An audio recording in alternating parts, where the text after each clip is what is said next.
Bem-vindos a mais uma leitura do livro de Allan Kardec, O Céu e o Inferno. Estamos na segunda parte, nos exemplos dos espíritos, e vamos ler aqui o testemunho do espírito Samuel Felipe. Este era um homem de bem na verdadeira acessão da palavra. Ninguém se lembrava de o ter visto cometer uma ação má ou errar voluntariamente no que quer que fosse. De um devotamento extremo pelos amigos, podia-se ter como certo o seu acolhimento em se tratando de quaisquer favores, ainda que contrários ao seu próprio interesse. Trabalhos, fadigas, sacrifícios, nada o impedia de ser útil, e isto sem ostentação, admirando-se quando se lhe atribuía por estes predicados um grande mérito. Jamais desprezou os que lhe fizeram mal, antes se dava pressa em servi-los como se bem semelhante se lhe tivessem feito. Tratando-se de ingratos, dizia: não é a mim, mas a eles que se deve lastimar. Posto que, muito inteligente e dotado de natural vivacidade, teve na terra uma vida obscura, laboriosa e bordada de fontes provações.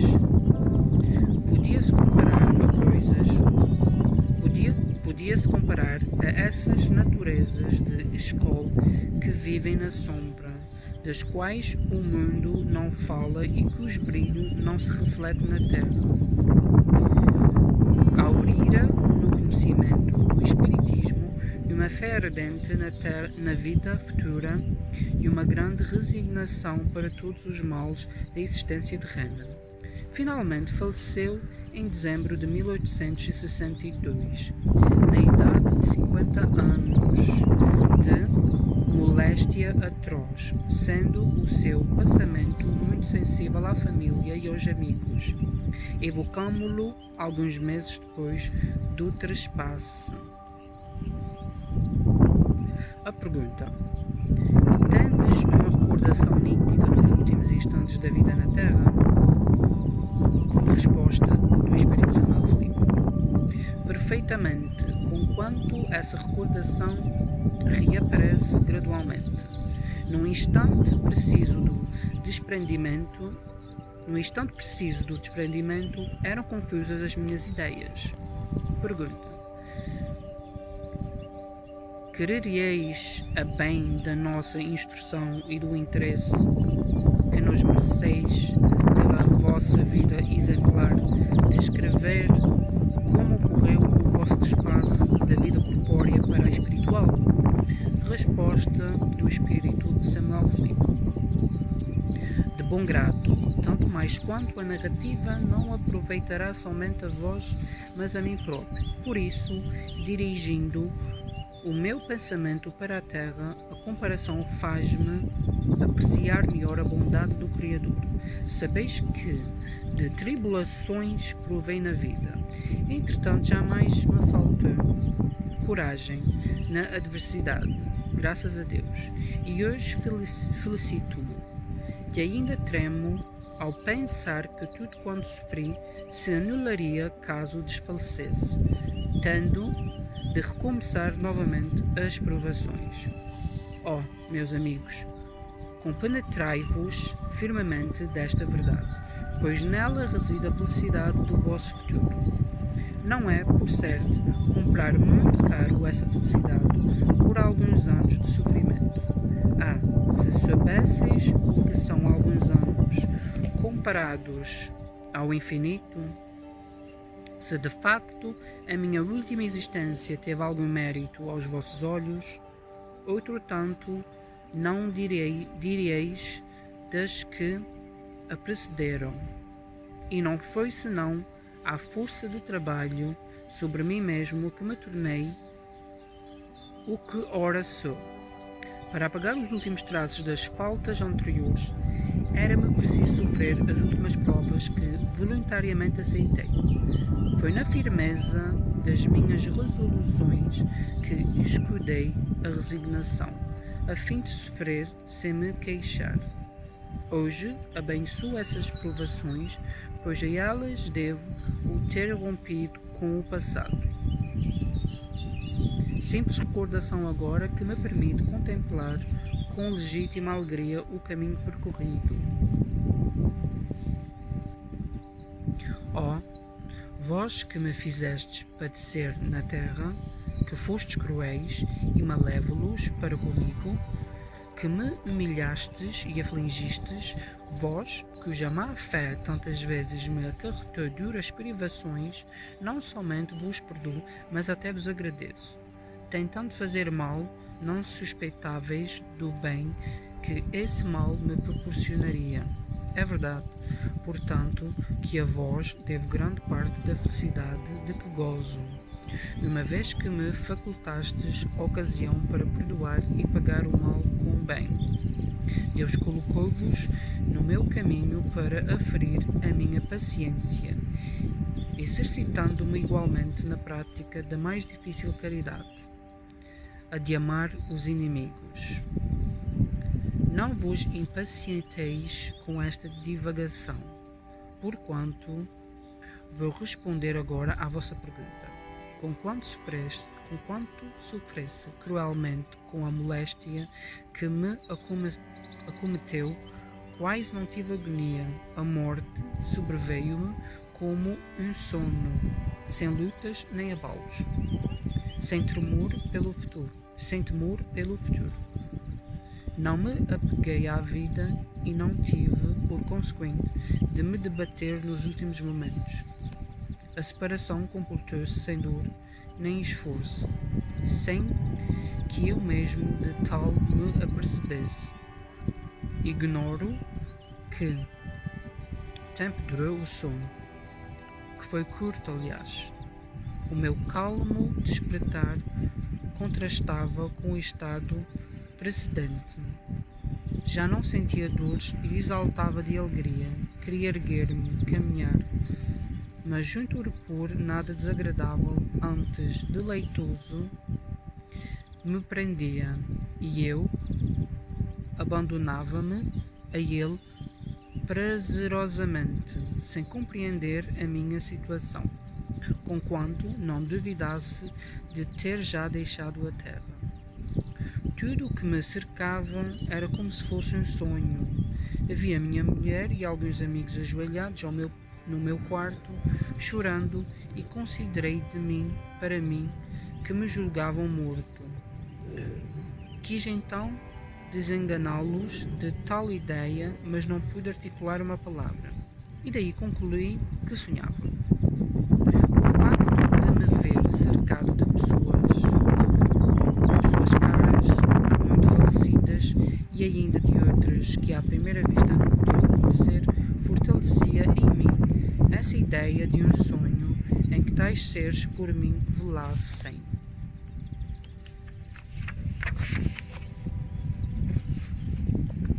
Esse estado foi alternado de momentos de lucidez e sonolência, durante os quais eu recobrava e perdia a consciência do meu eu. Pouco a pouco as minhas ideias adquiriram mais lucidez. A luz que entrevia por um denso nevoeiro fez-se brilhante, e comecei a compreender, a reconhecer-me, compreendendo e reconhecendo que já não pertencia a este mundo. Certamente, se eu não conhecesse o Espiritismo, a ilusão perduraria por muito mais tempo. O meu invólucro material não estava ainda inumado e eu olhava-o com piedade, felicitando-me pela separação, pela liberdade. Pois, se eu era tão feliz por me ter enfim desembaraçado, respirava livremente como quem sai de uma atmosfera nauseante. Uma indizível sensação de bem-estar penetrava todo o meu ser. A presença dos que amara alegrava-me sem me surpreender, antes parecendo-me natural, como se os encontrasse depois de uma longa viagem. Uma coisa admirou-me logo, o facto de nos compreendermos sem articular uma palavra. Os nossos pensamentos transmitiam-se pelo olhar somente, como que por efeito de uma penetração fluídica. Eu não estava, no entanto, completamente livre das preocupações terrenas, e como para realçar mais a nova situação, a lembrança do que padecera ocorria-me de vez em quando à memória. Sofrera corpórea e moralmente, sobretudo moralmente, como alvo que fui da maledicência dessas infinitas preocupações, mais acerbas talvez que as desgraças reais, quando degeneraram numa perpétua ansiedade. E ainda bem que não se desvaneciam tais impressões. Já eu interrogava a mim mesmo se, de facto, delas me libertaram, parecendo-me ouvir ainda umas tantas vozes desagradáveis, reconsiderando as dificuldades que tanto e tantas vezes me atormentavam. Temia e procurava, por assim dizer, reconhecer-me, assegurar-me que tudo aquilo não passava de um fantástico sonho. E quando cheguei à conclusão, à realidade dessa nova situação, foi como se me aliviasse de um peso enorme. É bem verdade, dizia, que estou isento desses cuidados que fazem o tormento da vida, graças a Deus. Também o pobre, repentinamente enriquecido, duvida da realidade da sua fortuna e alimenta por algum tempo as apreensões da pobreza. Assim era eu. Pudessem os homens compreender a vida futura, e que força, que coragem, esta convicção não lhes daria na adversidade.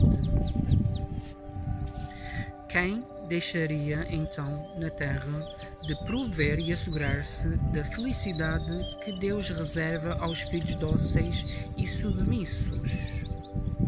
Gozos ambicionados, invejados, tornar-se-iam mesquinhos em relação aos que eles desprezam.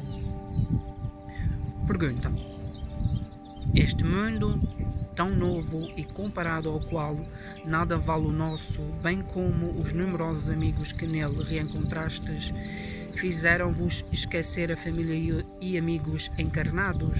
A resposta do Samuel Filipe, do Espírito Samuel Filipe, é: se os tivesse esquecido, seria indigno da felicidade de que gozo. Deus não recompensa o egoísmo, pune-o. O mundo em que me vejo pode fazer com que desdenhe a terra, mas não os espíritos nela encarnados. É somente entre os homens que a prosperidade faz esquecer os companheiros de infortúnio. Muitas vezes vem visitar os que me são caros, exultando com a recordação que de mim guardaram. Assisto às suas diversões e, atraído pelos seus pensamentos, gozo e gozam, o sofro. Gozo se gozam, eu sofro se sofrem. O meu sofrimento é, porém, relativo e não se pode comparar ao sofrimento humano, uma vez que compreendo o alcance, a necessidade e o caráter transitório das provações. Esse sofrimento é, de resto, suavizado pela convicção de que aqueles a quem amo virão também, por sua vez, a essa mansão afortunada onde a dor não existe. É para torná-los dignos dessa mansão, que me esforço por sugerir-lhes bons pensamentos e, sobretudo, a resignação que tive. Consoante a vontade de Deus, a minha desolação avulta quando os vejo retardar o advento por falta de coragem, murmúrios, vacilações e, sobretudo, por qualquer ato reprovável. Trato então de os desviar do mau caminho, e se eu consigo, isso é felicidade, não só para mim, como para outros espíritos. Quando, pelo contrário, a intervenção é improfícua, exclamo com pesar.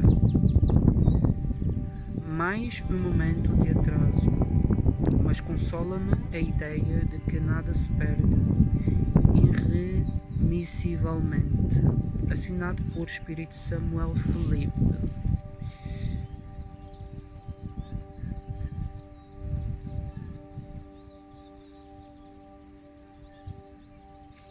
Ficamos por aqui hoje e vemo-nos na próxima leitura.